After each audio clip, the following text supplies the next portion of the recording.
வணக்கம். நமது இந்து மதம் மிக தொன்மையான மதம். அது எண்ணற்ற தவசிகளாலும் நாயன்மார்களாலும் ஆழ்வார்களாலும் ஆசாரியார்களாலும் பெரும் மகான்களாலும் செழிப்பாக வளர்த்தெடுக்கப்பட்டு வந்துள்ளது. அவர்கள் கடவுளை பற்றிய தமது சிந்தனைகளை மனித சமுதாயத்தின் முன் வைத்தனர். ஆத்மாவுக்கும் பரமாத்மாவுக்கும் உள்ள உறவை ஒவ்வொருவரும் தமக்கு தாமே முடிவு செய்து கொள்ள வழி அமைத்து தந்துள்ளனர். அவர்கள் காட்டிய வழி செல்ல உதவிடும் வழிபாடு நிகழ்ச்சிக்குள் உங்கள் அனைவரையும் அன்புடன் அழைக்கின்றோம். மட்டக்களப்பு மாவட்டத்தில் அமைந்துள்ள தேசத்து கோயில்களில் ஒன்றாக விளங்கும் கொக்கட்டிச்சோலை தான்தோன்றீஸ்வரர் ஆலயம் நந்தி புல்லுண்டு சாணமிட்டு வெள்ளை எண்ணெய் பின்காலால் உதைத்து ஓட வைத்த ஆலயம் என்ற பெருமையினை கொண்டது. கிழக்கிழங்கையில் தேரோடும் ஆலயம் என்ற சிறப்பினை கொண்ட கொக்கட்டிச்சோலை தான்தோன்றீஸ்வரர் ஆலயத்தின் வருடோந்த மகோத்சவம் அண்மையில் நடைபெற்றது.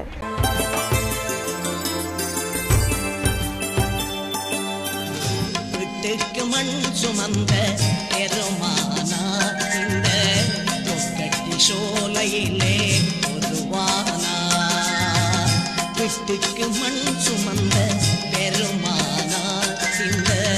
கொக்கட்டி சோலையிலே உருவானா.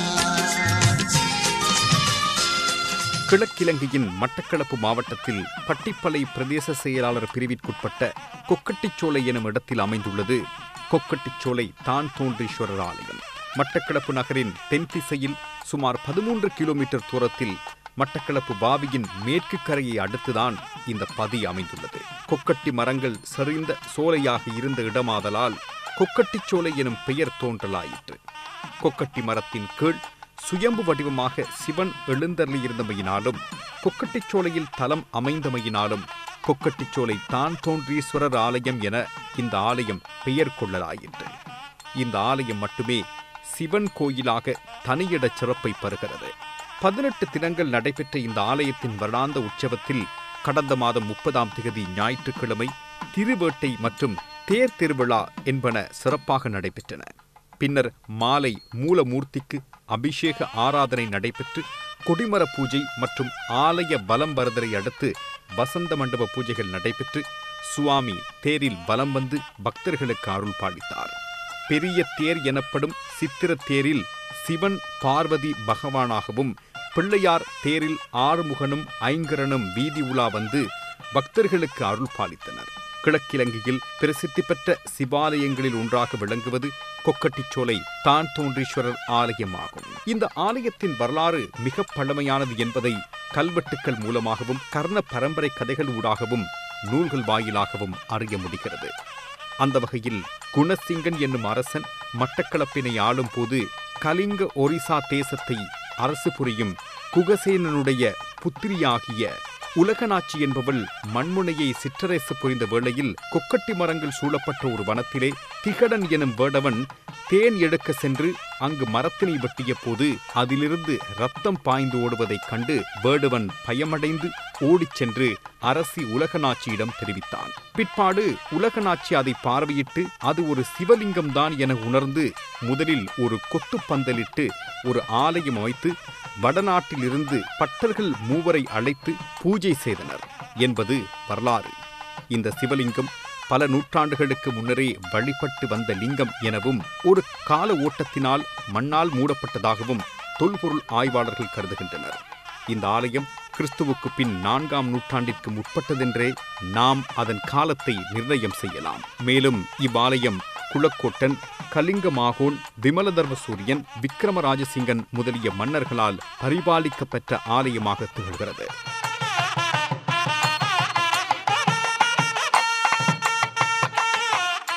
கிறிஸ்துவுக்கு பின் 12ஆம் நூற்றாண்டில் கர்நாடகத்தில் தோற்றம் பெற்று வளர்ந்த வீரசைவ வழிபாடு இங்கு தொடர்ந்தும் பேணப்பட்டு வருகிறது. வீரசைவம் என்பது சாதி முறைக்கு எதிராக சமத்துவத்தை பேண வேண்டும் எனும் லட்சியத்தோடு பசவேசரால் கர்நாடகத்தில் தோற்றுவிக்கப்பட்டது.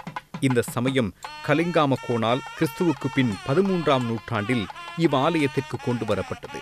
இங்கு பூஜை செய்பவர்களை சங்கமர் என அழைக்கும் மரபும் உண்டு. கலிங்க மாகனின் ஆட்சி காலமும் கொக்கட்டிச்சோலை தான் தோன்றீச்சரத்தோடு பெருமளவு நெருக்கமுற்றிருந்தமை வரலாற்று பதிவாகவே உள்ளது. இந்த ஆலயத்தோடு தொடர்புபட்டதான சமூக கட்டமைப்பு முறைமைகளிலும் வழிபாட்டியலிலும் மாகோனின் செயற்பாடு மிக்க முக்கியத்துவம் பெற்றதாகும். மட்டக்களப்பு தேசத்தின் வன்னிமை முறைமைகளையும் குல விருதுகளையும் சாதி ஆசாரங்களையும் கோயில் ஊழியங்களையும் வீரசைவர்களான சங்கமரின் செல்வாக்கினையும் உருவாக்கி இங்கு வீரசைவத்தை நிலைநாட்ட தான் தோன்றீச்சுரம் அவனுக்கு களமாக அமைந்தது. தான் தோன்றீச்சுரத்தின் முன்னைய கட்டிட விமான அமைப்பானது கிறிஸ்துவுக்கு பின் 13ஆம் நூற்றாண்டுக்குரியதாக ஆய்வுகள் வெளிப்படுத்தும் நிலையில் ஆலய புனரமைப்பு பணிகளிலும் அவன் ஈடுபாடு கொண்டிருந்தமை புலனாகிறது. கலிங்கத்தில் பூரி ஜெகநாதர் ஆலயத்தை கலிங்க அரசன் அனந்தவர்மன் எனும் சோடகங்க தேவன் 12ஆம் நூற்றாண்டின் பிற்பகுதியில் ஆரம்பித்து 13ஆம் நூற்றாண்டின் முற்பகுதியில் நிறைவு செய்தான் என்பது வரலாறு. இலங்கையில் மாகோனின் ஆட்சி காலம் கிறிஸ்துவுக்கு பின் 1215 தொடக்கம் 1250 என்பது பொதுவான கணிப்பாகும். இதன்படி பார்த்தால் கலிங்கத்தில் அனந்தவர்மனின் ஆட்சி காலத்தில் இலங்கை வந்த மாகோன் அவனது செயற்பாடுகளை பின்பற்றியமை ஏற்புடையதாகவே உள்ளது. இந்தியாவிலே முதன்மையும் முக்கியத்துவமும் பெற்ற பூரி ஜெகநாதரின் தேரோட்ட நிகழ்வினை போன்றே மண்முனை பிரதேசத்தில் கொக்கட்டிச்சோலை தான் தோன்றீச்சுரர் தேரோட்ட நிகழ்வும் முதன்மையும் முக்கியத்துவமும் பெறுகிறது. இலங்கையில் தேரோட்டம் கண்ட முதல் ஆலயமாகவும் தான் தோன்றீச்சுரம் திகழ்கிறது. ஈழத்திருநாட்டில் தான் தோன்றீச்சுரர் ஆலயங்கள் 2 காணப்படுகின்றன. அவற்றுள் ஒன்று முல்லைத்தீவு மாவட்ட புதுக்குடியிருப்பு ஒட்டிச்சுட்டான் தான் தோன்றீச்சுரர் ஆலயம். மற்றைய ஆலயம் மட்டக்களப்பு மாவட்ட கொக்கட்டிச்சோலை தான் தோன்றீச்சுரர் ஆலயமாகும். இந்த ஆலயத்தின் உற்சவமானது ஆவணி மாதத்தில் வருகின்ற வளர்ப்பறை பிரதமையும் உத்தர நட்சத்திரமும் கூடிய திருநாளில் கொடியேற்றத்துடன் ஆரம்பமாகி சகல குடித்திருவிழாக்களும் நடைபெற்று பூரணைக்கு பிற்பாடு வரும் ஞாயிற்றுக்கிழமை தேரோட்டமும் அன்றிரவு திருவேட்டையும் மறுநாள் காலை தீர்த்தோற்சவமும் நடைபெறும். கிழக்கிலங்கையில் தேரோடும் ஒரு ஆலயம் என்பதனால் இந்த ஆலயத்தின் உற்சவத்தினை தேரோட்டம் என மக்கள் அழைப்பதுண்டு.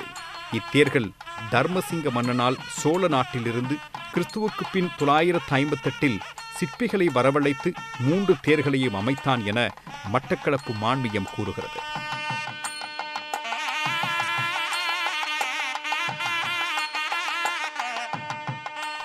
அதில் தேரோட்ட நிகழ்வு ஒன்றில் ஏற்பட்ட தெய்வ குற்றம் காரணமாக ஓர் தேரோடும் பாதையை விட்டு விலகி ஆலயத்திற்கு தென்மேற்கு திசையில் உள்ள மதிலை உடைத்து ஆற்றுக்குள் விழுந்து விட்டதாக முன்னோர்கள் கூறப்படுகின்றனர். மிகுதியாக உள்ள 2 தேர்களும் இன்று வரை தேரோட்டத்திற்கு பயன்படுத்தப்படுகின்றன.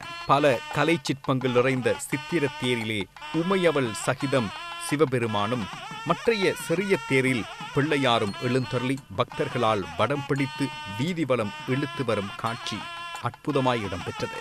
முக்குக தேசம் என அழைக்கப்பட்ட மட்டக்களப்பு மாவட்டத்திலே படுவான்கரை பிரதேசம் முழுக்க கலிங்க ஆட்சிக்குட்பட்ட பிரதேசமாகும். இப்பகுதியில் பல முக்கிய கோயில்களும் கலிங்க மாகோன் வகுத்த வன்னிமைகளும் மாகோன் வகுத்த கோயில் நிர்வாக முறைகளுமே இன்றும் இவ்வாலயத்தில் கடைபிடிக்கப்பட்டு வருவதுடன் ஆலயத்தின் நிர்வாகிகளை வண்ணக்குமார் என அழைக்கும் பாரம்பரியமும் உண்டு. போர்த்துகேயர் காலத்தில் பல இந்து கோயில்கள் இடித்தளிக்கப்பட்டது. அந்த வகையில் கொக்கட்டிச்சோலை தான் தோன்றீச்சுரர் ஆலயமும் போர்த்துகேயரின் பார்வைக்கு உள்ளாகி தான் தோன்றீச்சுரர் ஆலயத்திற்கு போர்த்துகீசர் வருகை தந்து பூஜை செய்து கொண்டிருக்கும் போது குருக்களிடம் நந்தியினை பார்த்து இது என்னவென வினவ நந்தியென நடுக்கத்துடன் குருக்களும் கூறி நிற்க இக்கல் நந்தி புல்லுண்ணுமா என போர்த்துகீச தளபதி மீண்டும் கேட்டான். அதற்கு குருக்களும் என்ன செய்வதென்றறியாது ஆம் என பதிலளித்தார். பின் இன்று பூஜை முடிந்துவிட்டது, நாளை வாருங்கள் என குருக்களும் கூறி அனுப்பினார். போர்த்துகீச தளபதி சென்றதும் குருக்களும் இறைவனை வணங்கி நின்றார். மறுநாள் போர்த்துகீசர் கூறிய நேரத்திற்கு கோயிலுக்குள் நுழைந்தான். குருக்களிடம் புல்லை நந்திக்கு வழங்குமாறு கூற நந்தியும் எழுந்து புல்லையுண்டு சாணமிட்டு சத்தமிட்டது. இக்காட்சியை கண்ட தளபதி வீழ்ந்து வணங்கினான். பக்தியுடன் வெளியேறினான். மற்றைய நாள் ஆலயத்திற்கு பெரும் நிதி வழங்கி சென்றான்.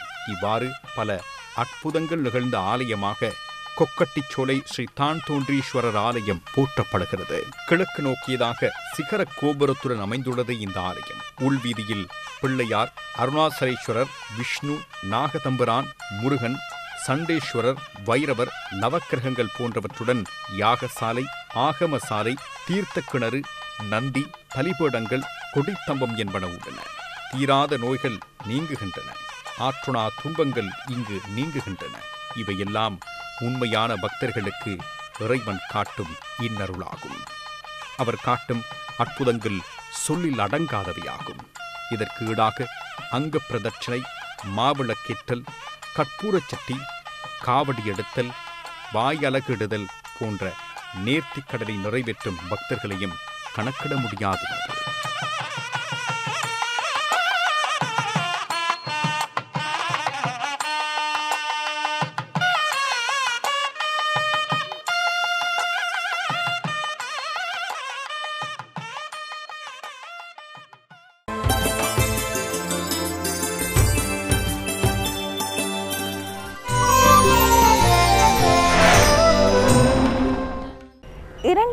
ஆண்டுகள் பழமை வாய்ந்த கேகாலை மாவட்டத்தில் அமைந்துள்ள கல்பண்டார கந்தசுவாமி ஆலயம் இந்துக்களின் முக்கியமான வரலாற்று தாரமாக விளங்குகின்றது. இங்கு ஆதிகால வேடுவர்கள் வழிபட்ட இரும்பிலான வேல் இருந்த இடம் இன்றும் வைத்து வணங்கப்படுகின்றது. இவ்வாறு ஆண்டவன் சன்னதியில் கேகாலை மாவட்டத்தில் அமைந்துள்ள அம்பன்பிட்டிய என்னும் பகுதியில் அமைந்துள்ள கல்பண்டார கந்தசுவாமி ஆலயத்தின் தொன்மையை விளக்குகிறார் வரலாற்று ஆய்வாளர் NKS திருச்செல்வம் ஐயா அவர்கள்.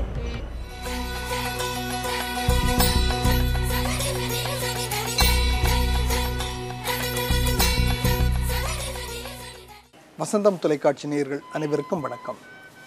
வழிபாடு நிகழ்ச்சியில் ஆண்டவன் சந்நிதியில் உங்களை சந்திப்பதில் பெருமகிழ்ச்சி அடைகிறேன். இன்றும் கூட ஒரு புராதன ஆலயத்தோடு உங்களை சந்திக்கிறேன். இந்த ஆலயம் கேகாலை மாவட்டத்திலே அமைந்துள்ளது. கேகாலை மாவட்டத்திலே, அதாவது இங்கு இருக்கும் கலிகம்முவ என்னும் நகரம், இந்த நகரின் அருகிலே தான் அம்பன்பிட்டி என்ற ஒரு சந்தி இருக்கிறது. இந்த சந்தியின் அருகிலே சுமார் 3 கிலோமீட்டர் தொலைவிலே ஒரு மலை இருக்கிறது. இந்த மலையை நெவ்கல என்று அழைப்பார்கள். அதாவது கப்பல் பாறை என்று அழைக்கப்படும் நெவ்கல எனும் மலை. இந்த மலை கடல் மட்டத்திலிருந்து சுமார் 800 அடி உயரமான மலை. நெவ்கல மலையின் அடிவாரத்திலே பல மலைப்பாறைகளிலே குகைகள் காணப்படுகின்றன.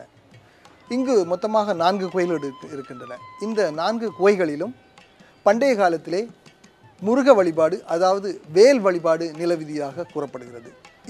இதனுடைய வரலாறு எப்படி என்று பார்க்கும் பொழுது, மிக பண்டைய காலத்திலே, அதாவது சுமார் 2000 வருடங்களுக்கு முன்பு இந்த பகுதியிலே வேடர்கள் வாழ்ந்திருக்கிறார்கள். இந்த வேடர்கள் இங்கு இருக்கும் மலை குகையிலே வேலை வைத்து வழிபட்டிருக்கிறார்கள். அதாவது இரும்பு வேல் ஒன்று இந்த பகுதியிலே வைத்து வழிபடப்பட்டிருக்கிறது. எனவே காலப்போக்கிலே இந்த வழிபாடு தான் தொன்மையான வழிபாடாக இருந்து அதன் பின்பு இந்த வழிபாடு இங்கே இல்லாமல் போய்விட்டது என்று கூட கூறப்படுகிறது. இங்கே இருக்கும் கோயில் இப்பொழுது கல்பண்டார கந்தசுவாமி கோயில் என அழைக்கப்படுகிறது. இந்த கோயில் 1944ஆம் ஆண்டு உருவானது என கூறப்படுகிறது. அதாவது 1944ஆம் ஆண்டு வருட கால பகுதியிலே இந்த பகுதியிலே வாழ்ந்த முத்துக்கருப்பன் என்பவருடைய கனவிலே முருகன் தோன்றி தான் இங்கிருக்கும் மலைப்பகுதியிலே குடிகொண்டிருப்பதாகவும் இங்கே தனக்கு ஒரு ஆலயம் அமைக்க வேண்டும் என்று கனவிலே சொல்லியதாகவும் கூறப்படுகிறது. அதன் பின்பு இந்த முத்துக்கருப்பன் இந்த மலை அடிவாரத்துக்கு வந்து அங்கிருக்கும் காடுகள் மற்றும் பற்றைகளை அங்கே அகற்றி அவர் துப்புரவு செய்து பார்க்கும் பொழுது இங்கே இருந்த ஒரு மலை குகையிலே ஓர் வேல் ஒன்று இருந்ததை அவர் கண்டிருக்கிறார். அது மட்டுமல்லாது இந்த மலையினுடைய அருகில், இந்த குகையின் அருகிலே ஒரு கல் கதவு நிலை ஒன்றும் இருந்திருக்கிறது. அதாவது கல்லிலே அமைக்கப்பட்ட ஒரு கதவு நிலை கூட ஒன்று காணப்பட்டிருக்கிறது.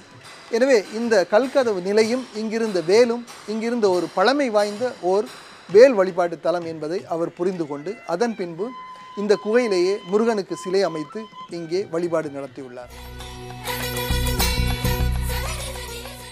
1942 நான் பிறந்தேன். இதிலேருந்து எங்கள் அப்பா கனவுல கண்டு இந்த இடத்துல சாமி இருக்குன்னு சொல்லி எங்கள் அப்பா கனவுல வந்து தான் கண்டுபிடிச்சி இந்த காடெல்லாம் வெட்டி கஷ்டப்பட்டு அப்படியெல்லாம் செஞ்சு ஒரு கோயிலை கண்டுபிடிச்சி அம்மன் கோயிலை கண்டு அதுக்கு அடுத்தாப்பில் முருகன் கோயில் கல்லுகளை உடைச்சி கஷ்டப்பட்டு அந்த ஆலயம் கடைசி வரையுமே யானையும் வந்து தான் கல்லுகளெல்லாம் இழுத்து, அப்போ எனக்கு ஒரு 4-5 வயசு தான் இருக்கும்.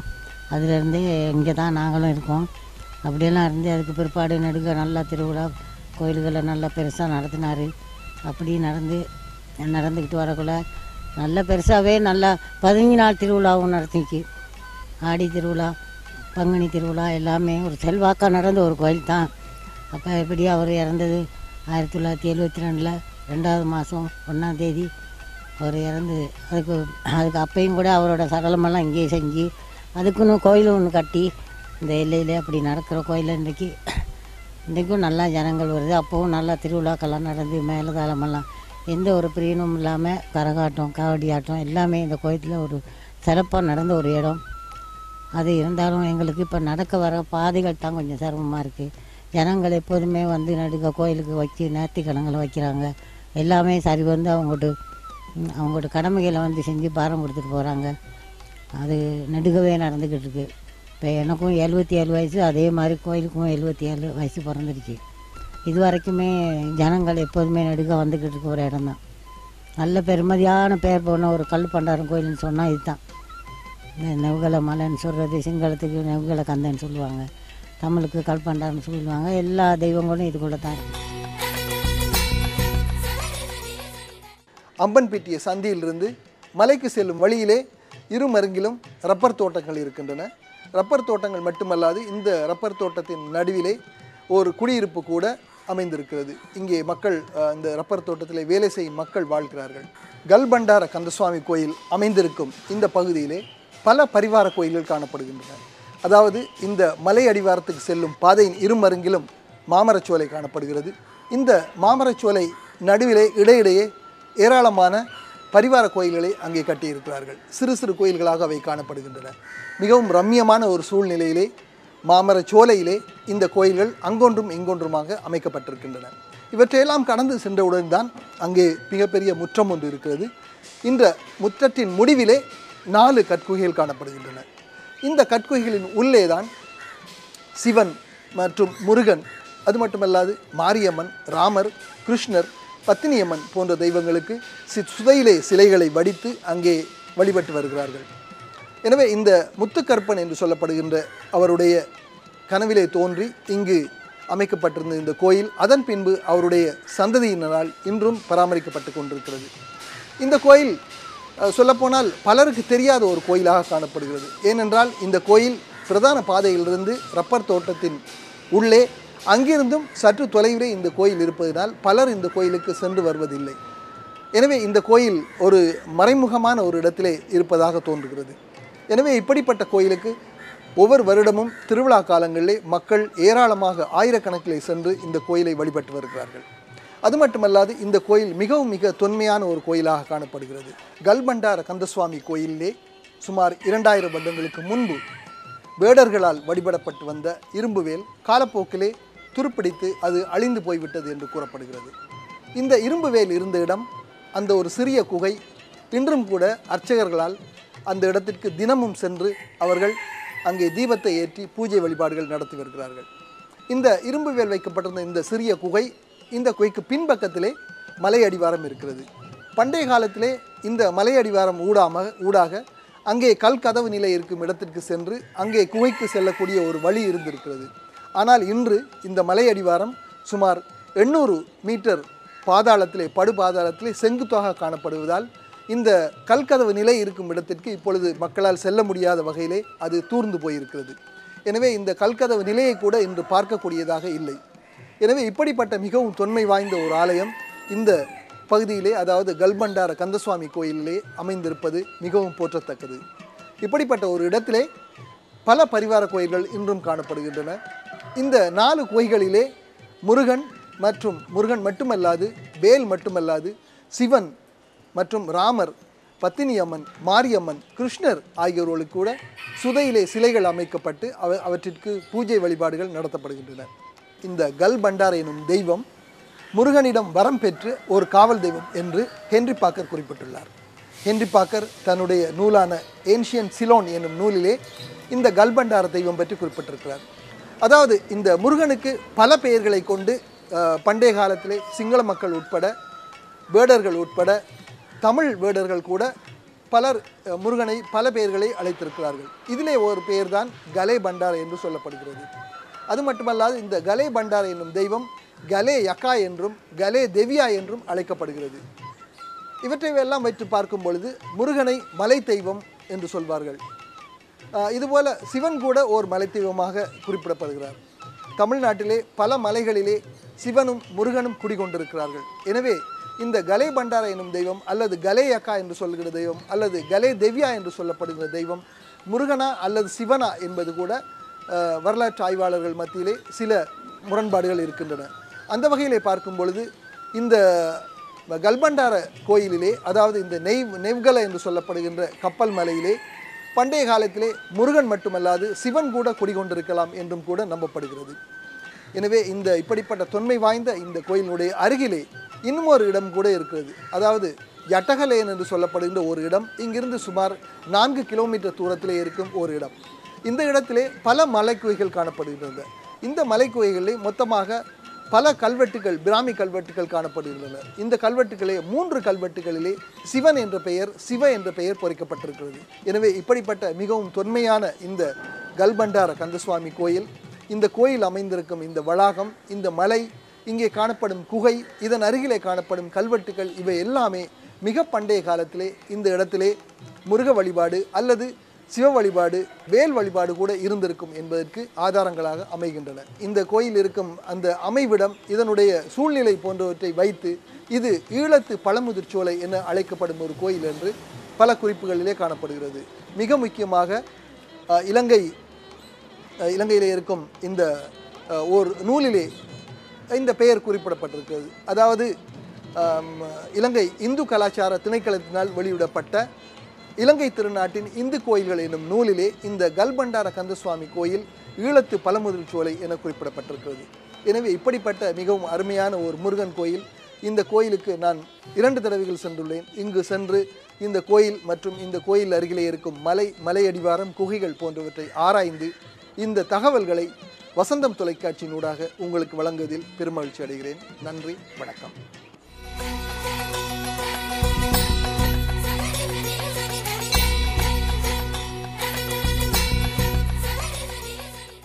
உள்ளத்தை தூய்மையாக வைத்துக்கொள்ள தான தர்மம், தார்மீகம், அன்பு, இரக்கம், பாசம், எளியவருக்கு உதவும் மனோபாவம் இவையாவும் இந்து மதத்தில் இன்றியமையாததாகும்.